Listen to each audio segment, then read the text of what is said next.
여러분 오늘 여기 보시면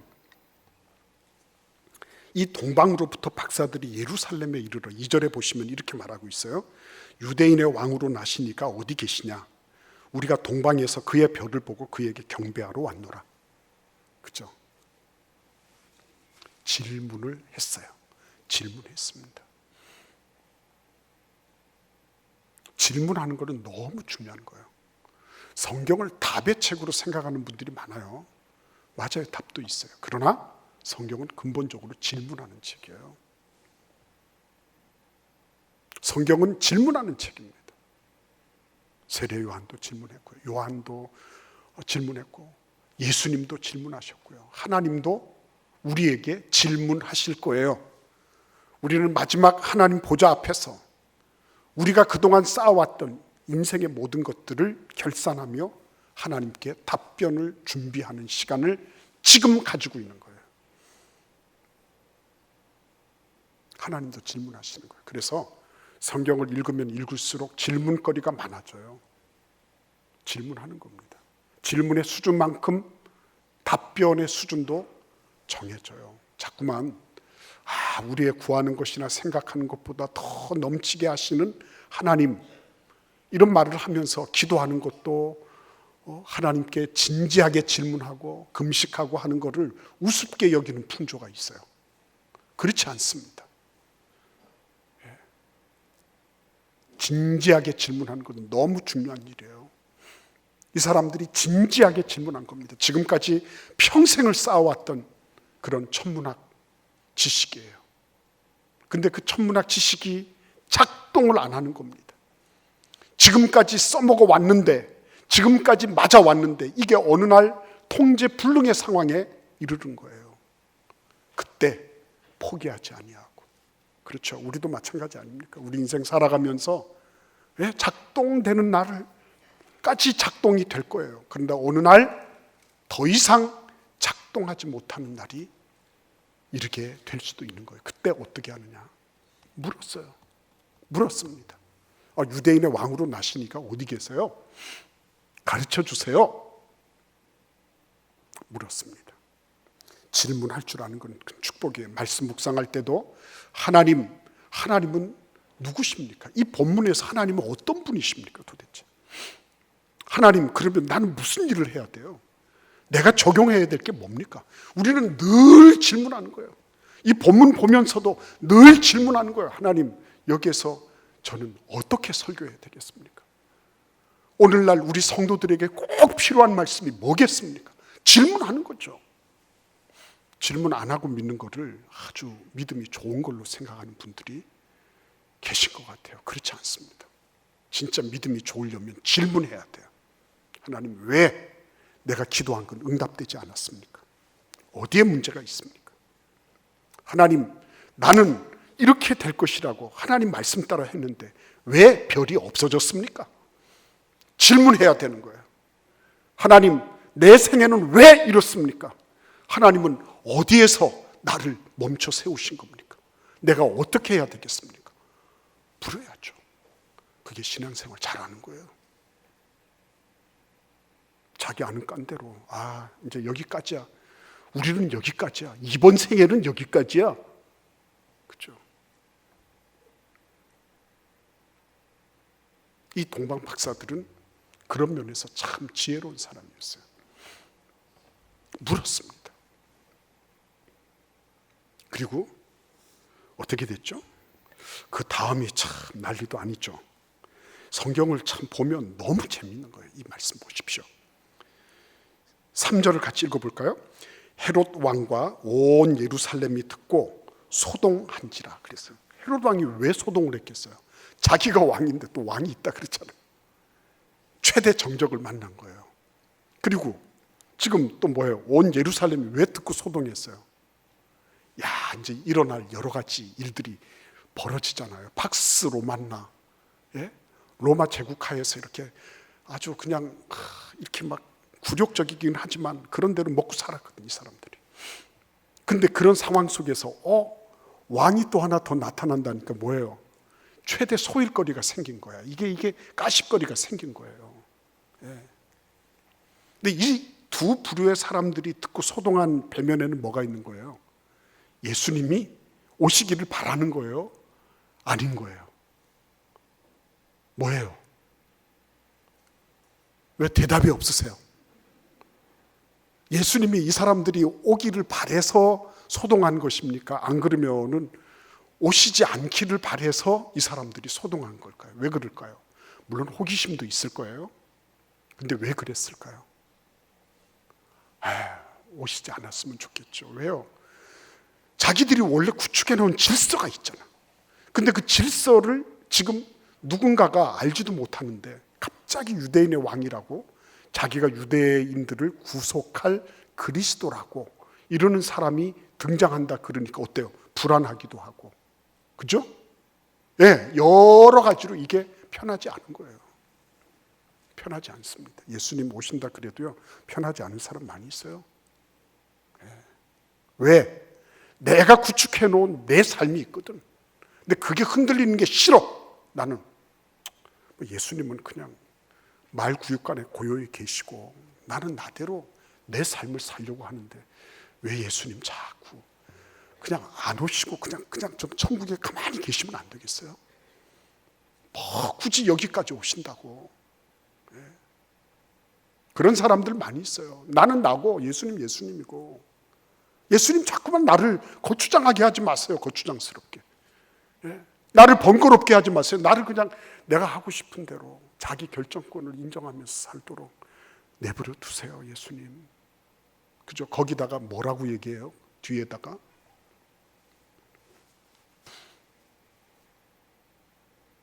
안 그러면 저 교회 안 나가요. 네. 예수님께 으름장까지 놓잖아요. 네.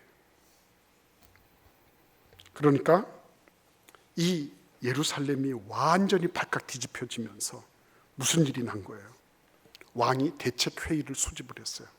대책회의 멤버가 누굽니까?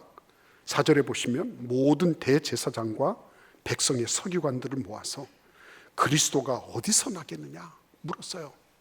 그렇죠? 그랬더니 이 대책회의가 대단한 대책회의야. 그래가지고 바로 답이 나왔네요. 그죠?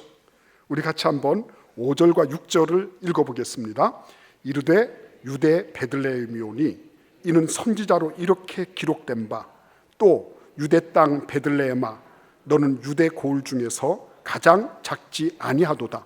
내게서 한 다스리는 자가 나와서 내 백성 이스라엘의 목자가 되리라 하였음이니이다. 와, 바로 답이 똑 떨어졌네요. 답이 똑 떨어졌어. 그래서 이것 때문에 오해를 하는 사람이 많아요. 저도 오해를 했다니까요. 오해하는 분들은 뭐라 그러냐면 세상에 있는 분들 있죠. 예수 믿는 것들은 그냥 성경만 그냥 쥐어짜. 나는 성경 밖에 있는 증거를 원한다니까. 응? 아니 자기들이 믿는 거를 가지고 자꾸 그렇게 내세우니까 나는 그러지 말고 좀 다른 걸 가지고 증거를 대봐. 이런 생각을 하는 분들이 있어요. 저도 그렇게 생각한 적이 있어요. 자꾸 성경 얘기하지 말고, 아이 좀 뭐 성경은 아니 그 다들 우리 부모님들 믿으시고 할아버지 할머니 믿으시는 거지. 성경 얘기 자꾸 그렇게 하지 말고 딴 거 가지고 얘기를 해보세요. 딴 거 가지고. 근데 딴 거 가지고 얘기를 못하는 이유가 어디 있어요? 지금 여기 보면 이유가 어디 있죠? 유대인의 왕으로 나시니까 누가 있느냐, 누구냐, 어디 있느냐 이렇게 물었잖아요. 근데 헤롯 왕은 뭐라 그랬죠? 4절에 보시면 그리스도가 어디서 나겠느냐 이렇게 물은 거예요. 그러니까 유대인의 왕으로 나시니 이거는 동방 박사들의 어휘예요. 네, 유대인의 왕. 그러니까 주일을 뭐라 그러죠? 네, 일요일 이렇게 얘기하는 것처럼 그런 어휘예요. 근데 헤롯은 약간 물이 들었어. 그래서 뭐예요? 아, 이거는 바로 그리스도 메시아를 의미하는 거구나. 그거를 바로 챙긴 거죠. 그래서 나온 얘기가 뭐죠? 미가서 5장 2절을 찾아낸 거예요. 내게서 한 다스리는 자가 나올 거다. 내게서 그리스도가 나올 거다. 이거를 딱 발견하게 된 거예요. 놀랍지 않습니까? 그러니까 성경은 말이죠, 굉장히 공평한 책이에요. 성경은 덮여 있는 것 같지만요, 묻는 모든 사람들에게 열려 있는 책이에요. 그것이 헤롯 대왕이든지 대제사장이든지 서기관이든지 관계가 없어요. 배웠든지 못 배웠든지 관계가 없어요. 그것이 동방박사 같은 이방인들이든지 아니면 유대인들이든지 관계가 없어요. 모든 사람에게 열려 있어요. 펼쳐보지 않으면 모르는 책이에요. 그래서 100년을 교회를 다니면 뭐 하겠습니까? 성경을 한 번도 펼쳐본 적이 없는데, 그러니까 예수님이 오신다고 하는 게 뭘 그렇게 기쁨이 되겠어요? 그렇죠? 근데 막상 펼치고 보니까 공평해요. 그 사람이 누군지 간에 관계없이 진리에 대해서 묻는 모든 이에게 성경은 답변을 해주시는 거예요. 근데 그 답변이 어떤 답변이죠? 자기 구미에 맞는 답을 해주시나요? 이 사람 저 사람 따라서 가려서 이렇게 해주나요? 아니에요. 그게 영원한 진리예요. 그래서 때로는 아프기도 한 거예요. 내가 진리로부터 멀리 떠나 있으면 진리의 말씀을 받을 때 아파야 돼요. 그게 아파야 돼요. 성경 말씀을 들을 때에, 성경 말씀을 읽을 때, 묵상할 때 내가 떠나 있는 것만큼 아파야 돼요. 그게 살아있는 신앙인의 모습이에요. 아파야 돼요. 왜? 성경은 진리의 말씀이니까. 근데 그 성경의 진리가 어떻죠? 이 말씀을 읽을 이때 미가서 5장 2절 말씀을 찾을 때 벌써 730년 전에 그 선지자를 통하여 하나님 말씀하신 거예요. 730년 전의 말씀이 지금 내 눈앞에 펼쳐지고 있는 거예요. 죽었던 것 같았어요. 사라진 것 같았어요. 없는 것처럼 보였어요. 근데 730년 이후에 비로소 보니 이 말씀이 나에게 현재형으로 다가오고 있는 거예요. 성경은요, 공평하면서요, 성경은 진리 그대로 영원히, 그죠? 지속 가능한 정도가 영원히 유효한 말씀을 우리에게 주시는 거예요. 영원히 유효한 말씀. 그 말씀을 이 사람들이 지금 받고 있는 거예요. 그런데 두 가지 중요한 반응이 여기에서 갈려 나오게 돼 있어요. 우리 같이 한번 찾아보겠습니다. 7절과 8절을 읽겠습니다. 9절도 같이 읽겠습니다. 이에 헤롯이 가만히 박사들을 불러 별이 나타난 때를 자세히 묻고 베들레헴으로 보내며 이르되 가서 아기에 대하여 자세히 알아보고 찾거든 내게 고하여 나도 가서 그에게 경배하게 하라. 박사들이 왕의 말을 듣고 갈새 동방에서 보던 그 별이 문득 앞서 인도하여 가다가 아기 있는 곳 위에 머물러 서 있는지라. 아멘. 두 부류가 나타나죠. 헤롯과 같은 부류가 있고요, 박사들과 같은 부류가 있어요. 헤롯과 같은 부류는 어떤 사람이 있죠? 말씀을 알아요. 말씀도 전해줬어요. 그렇죠? 그리고 말씀을 알아듣기 위해서 필요한 대책 회의도 꾸밀 줄 알았어요. 근데 이 사람이 이렇게 하는 이유가 어디 있죠? 말씀을 이용하는 거죠. 이 사람은 말씀을 이용하는 사람이에요. 말씀으로 자기를 드러내고, 자기 정적을 미연에 미리 싹을 자르려고. 너 가서 해봐. 찾으면 나한테 얘기해줘. 그러면 나도 가서 예배할게. 나도 가서 그렇게 할게. 기가 막힌 그런 술수 아니에요. 모르는 게 없어요. 다 알아요. 그렇죠? 근데 자기는 그 5km 되는 거기를 가지 않아. 자기만 안 가는 게 아니고 뭐죠? 시키지도 않았어. 그죠? 이게 하나님의 말씀이 신빙성이 있었으면 어떻게 할 거예요? 야, 그래도 그거 730년 전 얘기지만 한번 가서 알아봐. 어떻게 되는지 한번 알아나 봐라. 야, 누구야? 야, 경호실장 이리 와봐. 가서 저기 그 베들레헴 어디죠? 한번 전부 다 한번 민정시찰 한번 해봐. 어떻게 됐는지. 그런 소리도 안 했다니까요. 얼마나 말씀이 우스웠으면, 얼마나 말씀이 하찮았으면. 아니, 자기가 그렇게 대책회의에서 얘기를 해주고 아마 이렇게 생각했을 거예요. 이거 거짓이야, 이거 있으나 마나한 건데 그래도 저 사람들이 와서 얘기를 하니까 내가 체면상 얘기를 해주는 거지 뭐 이렇게 치부할 수도 있어요. 말씀을 이용한 사람들이에요. 근데 말씀을 활용한 사람들이 9절에 나타납니다. 박사들이 왕의 말을 듣고 갈새 그랬어요. 왕의 말을 들었어요. 예. 왕이 근데 무슨 말을 했어요? 성경 얘기했잖아요. 헤롯이라고 하는 존재를 이 사람들은 몰랐어요. 근데 그 사람이 가지고 있는 음모와 술수에 대해서 몰랐지만 그가 지금 얘기하고 있는 게 뭐예요? 성경 얘기잖아요. 그렇죠? 성경 얘기 딱 들었어요. 엘리, 여러분들 사무엘 제사장이 나올 때 엘리 제사장 얘기 알죠? 한나 어머니 얘기하고, 아이고 목사님 내가 처음 교회 왔는데 너무 그렇게 어려운 얘기 하지 말아요. 이거예요. 어렵게 말씀을 안 드리면 이거예요. 엘리는 무기력한 무능한 제사장이었어요. 근데 이 한나 어머니가 기도하면서 아들을 달라고 기도하면서 엘리 제사장이 확신에 찬 말도 아니에요. 내가 하나님의 은혜 입기를 원하노라 뭐 이렇게 얘기를 했는데 그걸 철석같이 믿었잖아요. 그 응답을 받아버린 거예요. 엘리의 능력이 아니거든요. 헤롯의 능력이 아니거든요. 그 안에 들어있는 뭐예요? 말씀의 능력이죠. 말씀의 능력. 이 동방 박사들은 말씀을 순종하기로 작정한 거예요. 그리고 그 길을 걷습니다.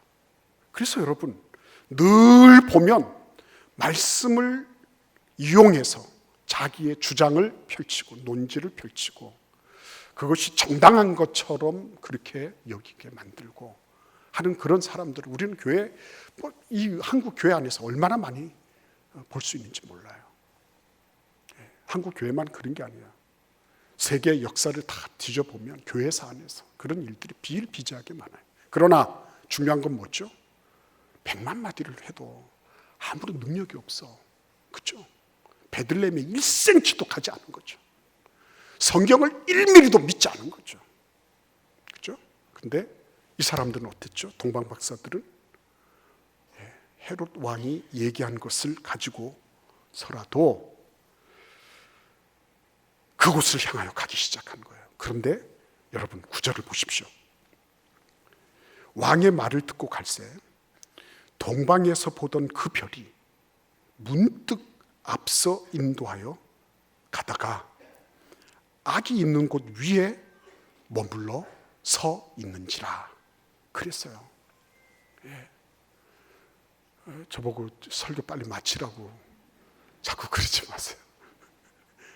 곧 마칠 거예요. 그러니까 왕의 말을 듣고 갔단 말이에요. 그 왕의 말은 헤롯이 전해줬지만 미가서 5장 2절 말씀이란 말이에요. 베들레헴. 베들레헴을 내비게이션 딱 찍어가지고 가고 있는 거예요. 가는데 무슨 일이 있는 겁니까? 위에서 사라졌던 별이 짠 하고 나타난 거예요. 그렇죠? 어떻게 설명해야 될까요, 이거를? 순종을 하면요, 우리에게 이성적으로, 지식적으로 납득이 안 되고 경험적으로도 내가 해본 적이 없어요. 그러나 순종을 하게 되면요, 놀랍게도 하나님은 순종하는 그 사람에게 계속적으로 순종할 만한 방증을 계속 주시는 거예요. 별은 동방 박사들의 목적지가 아니에요. 별은 목적지 되신 예수 그리스도를 가리키는 도구일 뿐이에요. 그럼에도 불구하고 하나님은 이들이 순종하며 나아갈 때 어떻게 했어요? 그 별을 붙여주신 거죠. 그래서 어떻게 합니까? 자기들이 지금 암중 모색하면서 내비게이션 찍어서 가고 있는데 거기에다가 뭐래요? 확신의 확신을 덧붙여 주시는 거죠. 그래서 예수를 믿는 거는 너무 기쁜 거예요. 한 번으로 끝나지 않아요. 하나님은요, 우리의 생각하는 것이나 구하는 것보다 더 넘치게 예비하고 계신 거예요. 내가 그 믿음의 길을 이렇게 걸어가잖아요. 걸어가다 보면 어디에서 막 이런 증거들이 막 나타나는 거예요. 우리가 어디로 가느냐보다 더 중요한 것은 누구와 함께 하느냐다. 그런데 여러분 오늘 여기 보십시오. 11절과 12절을 함께 읽겠습니다. 집에 들어가 아기와 그의 어머니 마리아가 함께 있는 것을 보고 엎드려 아기께 경배하고 보배압을 열어 황금과 유향과 모략을 예물로 드리니라. 이거 어떻게 된 거예요? 이 동방 박사들이, 이방인들이요, 하나님이 육신을 입고 오신 예수 그리스도를 만나는 거예요. 자기들은 자기들의 어떤 자연과학적 지식 내지는 점성술의 그런 지식을 가지고 출발을 했어요. 근데 중간에 큰 위기를 당했죠.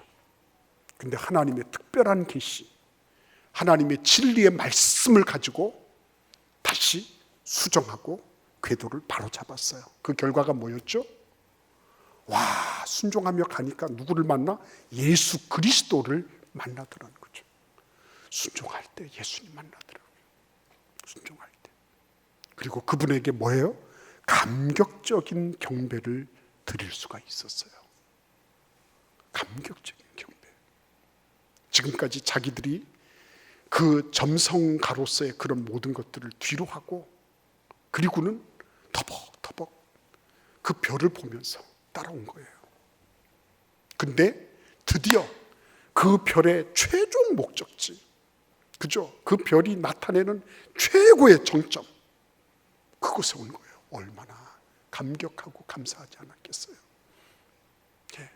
그 다음부터 동방박사들이 달라집니다. 12절 한번 같이 읽겠습니다. 그들은 꿈의 헤롯에게로 돌아가지 말라 지시하심을 받아 다른 길로 고국에 돌아가니라. 여러분, 지금까지 그들은 별을 의지하고 별을 분석하고 별의 움직임을 따라서 인도함을 받았어요. 근데 이제부터는 어떻게 됐죠? 예수를 경배하고 난 다음부터는 더 이상 별에 의지하지 않아요.